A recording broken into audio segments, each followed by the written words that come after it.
당신은 혹시 누군가의 말 한마디에도 쉽게 의심이 생기나요? 저 사람이 나를 싫어하는 건 아닐까? 저건 나를 비꼬는 말이야.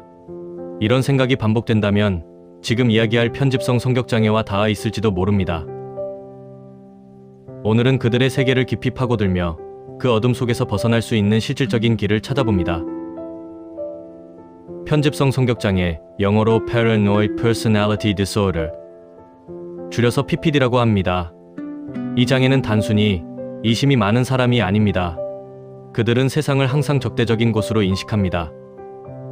사람의 말 뒤에는 숨은 의도가 있다고 느끼고, 칭찬 속에도 비난이 숨어 있다고 생각하죠. 예를 들어볼까요?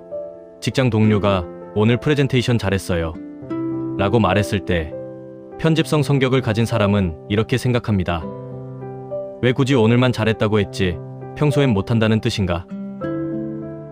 모든 말을 숨은 공격으로 해석하는 겁니다. 이 의심은 하루, 이틀의 일이 아닙니다. 그들의 세계는 늘 누군가 나를 해치려 한다는 전제로 돌아갑니다. 그래서 가까운 관계를 맺지 못합니다. 친구도, 가족도, 연인도 어느 순간 적이 되어버리죠. 누가 잘못한 게 아니라 그들의 마음이 세상을 전쟁터로 보고 있기 때문입니다. 그렇다면 왜 이런 성격이 만들어질까요? 심리학자들은 대부분 이렇게 말합니다. 편집성 성격장애는 유년기의 불안정한 환경에서 시작된다고요. 어릴 때 자주 배신당했거나 가까운 사람에게 깊은 상처를 받은 경우, 세상은 믿을 수 없다는 신념이 마음속에 자리 잡습니다.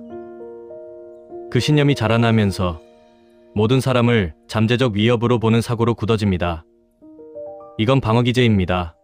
다른 사람을 의심하면 다시는 상처받지 않을 테니까.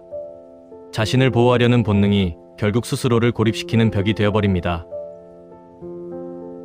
문제는 그 벽이 너무 두텁다는 겁니다. 편집성 성격장애를 가진 사람은 자신의 문제를 인정하지 않습니다. 문제가 있는 건 나야. 가 아니라 문제가 있는 건 세상이야. 라고 말하죠. 그래서 치료를 받기까지 평균 10년 이상이 걸리기도 합니다. 심리 상담조차 나를 분석해서 공격하려는 행위로 느낄 수 있습니다. 도움을 주려는 손길조차 믿지 못하는 겁니다. 이게 바로 편집성의 아이러니입니다. 의심으로부터 자신을 지키려 하지만 결국 그 의심이 자신을 파괴하는 무기가 되는 것이죠. 이 장애의 대표적인 특징 5가지를 정리해볼까요? 첫째, 타인을 쉽게 믿지 못한다. 사소한 일에도 의심을 품고 사람의 의도를 왜곡한다. 둘째, 자신의 잘못을 인정하지 않는다. 문제를 항상 타인에게 돌린다. 셋째, 비판에 과도하게 예민하다. 작은 지적에도 나를 무시했다고 느낀다. 넷째, 복수심이 강하다. 자신을 해쳤다고 믿으면 오랜 세월 복수를 계획하기도 한다. 다섯째, 감정 표현이 부족하다.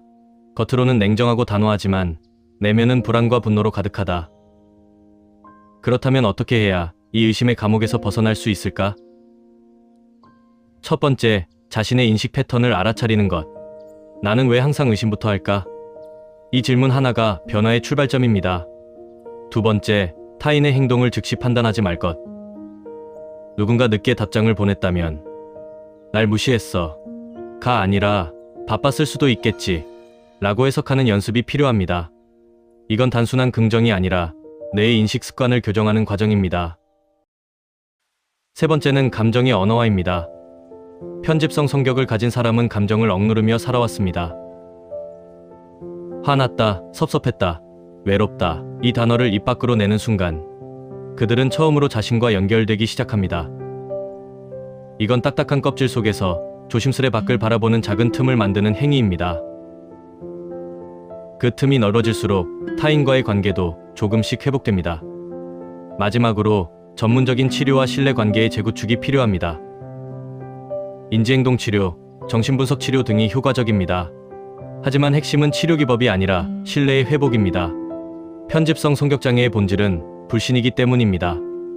가족이나 친구, 상담사 중 단 한 사람이라도 이 사람은 나를 공격하지 않는다 는 확신을 느낄 때 그의 세계는 처음으로 안전한 장소가 됩니다. 그 한 걸음이 기적의 시작입니다. 편집성 성격장애는 나약함의 결과가 아닙니다. 그건 너무 오랫동안 상처받아온 사람의 방어 반응입니다. 그들은 단지 다시는 상처받고 싶지 않다 이유로 세상을 밀어낸 겁니다. 하지만 세상을 막는 그 벽은 결국 자신을 외롭게 가두는 감옥이 됩니다. 진짜 강함은 의심 없이 사는 게 아니라 다시 믿어보는 용기입니다. 혹시 당신 주위에 늘 세상을 의심하고 사람을 믿지 못하는 사람이 있나요? 그들을 미워하지 마세요. 그들은 상처로부터 살아남은 생존자입니다. 그리고 혹시 그 사람이 당신 자신이라면 이 말만 기억하세요. 세상은 생각보다 당신 편일지도 모릅니다.